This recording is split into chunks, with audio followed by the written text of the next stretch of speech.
$315 billion. That's one staggering cost estimate for Donald Trump's signature campaign promise. The largest domestic deportation operation in American history. More conservative estimates are still enormous. One group puts it at $162 billion. That's more than the government spent on most federal agencies in fiscal year 2024. We'll explain why an operation of this scale could require hundreds of billions of dollars over the course of a decade. Is it your plan to deport everyone who is here illegally over the next 4 years? Well, I think you have to do it, and it's a very tough thing to do.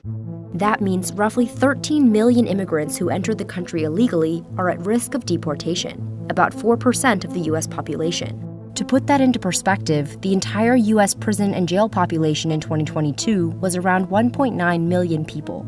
Scale is difficult for the government to carry out. Aaron Reichlin-Melnick is a senior fellow at the American Immigration Council, a liberal immigration group. Trump would have to do more than quadruple current ICE removals of people arrested in the interior just to hit the levels that we've seen previously under Obama. I think that you take a sequential approach to it. You start with what's achievable. Let's start with 1 million.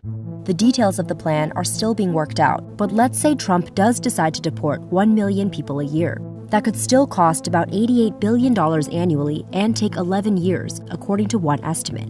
And that's assuming 20% of people would leave on their own. Yes, it's expensive, but the trade-offs, I think, are well worth it. Ron Vitello led the Immigration and Customs Enforcement Agency known as ICE for a year in Trump's first term. Right now, the government is underfunded for its ability to detain people. To be able to accomplish this and the border mission simultaneously will require a reallocation, if not an infusion for resources. Other immigration experts say the actual cost of Trump's mass deportation plan will be much lower than the American Immigration Council's estimate of $315 billion. A more robust enforcement like the administration is contemplating may create significant economies of scale. Stephen Camarata is the director of research at the Center for Immigration Studies, a group favoring immigration restrictions that helped staff Trump's first term. Once you start doing it and you get an infrastructure in place, then it might be a lot cheaper. Deportation starts with arrest. There'll be targeted arrest. We'll know who we're going to arrest, where we're most likely to find them based on numerous investigative processes. We're starting with the criminals, and we got to do it. And then we're starting with others. Trump says dreamers, or people who entered the U.S. illegally as children, might be an exception. To make arrests, ICE officers would either identify someone who's already in a jail or prison, or go to a person's home. Please, come to the door. The majority of undocumented immigrants are not in law enforcement custody. Most of them have never committed any offenses. Arresting people out in the community, known as at-large arrests, isn't a common tactic for ICE. Vitello says it's more logistically complicated and more expensive, but it's at the center of the Trump administration's plan. I'm not concerned that they won't be able to find them. It's just a matter of time, given the circumstances, given the availability of information, and given the resources in play. At-large arrests often require multiple federal agents and take several days because ICE officers don't generally have warrants. Immigration violations are not criminal, which means that a judicial warrant to arrest them would not have probable cause. They might have to wait hours for the person to leave their house. They might have to stake out a work site. To carry out arrests at this scale, the American Immigration Council estimates ICE would need to hire over 30,000 new law enforcement agents and staff, making it the largest law enforcement agency in the federal government. Vitello says this number is overstated, and that state and local law enforcement could be directed via task forces to help with at-large arrests, something they already do. Having that referral system, having state and locals help ICE officers do their job. Better to have it than not, but not definitive in whether they do the work or not. Then there's detention, the most expensive part of the whole process. It costs around $200 a day to hold someone in ICE custody. Congress has provided enough funding for at least 41,500 detention beds in fiscal year 2025. But that's not nearly enough to detain 1 million people a year. According to the American Immigration Council, ICE would need to construct 216 soft-sided facilities every year for 11 years. Soft-sided facilities are temporary tent-like structures that have typically been used near the border.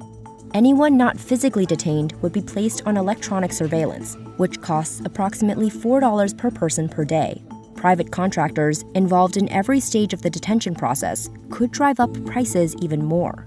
Contractors drive people in between ICE detention centers or drive the vans after somebody's arrested. Detaining children would also make this process more expensive. I don't want to be breaking up families, so the only way you don't break up the family is you keep them together and you have to send them all back. Family detention is the most expensive kind of detention because the U.S. government is required to give people minimum standards, and those children need to have child welfare professionals on site. They need to have pediatricians on site. There needs to be a provision for them to get schooling if they are going to be held for months or potentially years at a time. Vitello says one way the government could reduce costs is by repurposing existing detention centers like Guantanamo Bay. A third country like a Panama, potentially Mexico, could agree to hold third country nationals so that their due process could be adjudicated, thereby lowering the costs and kind of sending a message down the pipeline that people are not going to be released into the United States to await those adjudications. That alone will reduce the number of individuals trying to cross the border illegally. Camerata says there are over 1 million immigrants who could be detained at a much lower cost. They're people with a final order of removal that we just never made leave. Those individuals shouldn't have to be held long. We can get them out very quickly. After detention comes legal processing, which immigration law experts say is the biggest bottleneck in the mass deportation process. An additional 10.6 million cases would require nearly 2,000 more immigration judges and over 1,100 more courtrooms. There is not only a cost in the immigration court side, but there's also a cost in the ICE side in getting these new prosecutors online. You need support staff for the judges, judicial law clerks, secretaries. Staffing on both sides leads each case to cost over $2,500. To set up new courtrooms quickly, the government would likely construct tent courts, like those built in 2019 to implement the migrant protection protocols. This was when immigrants living in the U.S. illegally were returned to Mexico to wait for the duration of their court proceedings. They went to tent courts near the border to virtually appear in front of judges. You could do those hearings much faster, logistically get more judges and more hearings heard in a day. As with finding new efficiencies in the detention space, that is another thing that has its limits. Tent-style courtrooms in Laredo, Texas, cost about $16 million to build and $143 million annually to operate. Once a person receives a final removal order, they have to either report for deportation at a later date or wait in detention until then. At that point, the U.S. government has to actually arrange the removal. That would involve putting them on a bus and sending them to Mexico, but if they're from any other country other than Canada, that means putting them on a plane and flying them to their ultimate destination. An operation of this scale could require over 6,000 removal flights per year. For comparison, ICE had around 1,200 removal flights in fiscal year 2023. The average ICE removal flight costs about $17,000 per hour. This number could go up if private contractors who provide ICE with planes and pilots raise their prices. But there are other assets, right? ICE has a number of its own aircraft that are already in service today. The Justice Department, the Marshal Service, has their own transportation aircraft. The scale-up need could come from the military. Trump told NBC News in November that there is no price tag for his plan. Camerata says the cost will likely be spread out over several years because it would be impractical to deport even 1 million people a year, let alone all 13 million in a single one-time operation.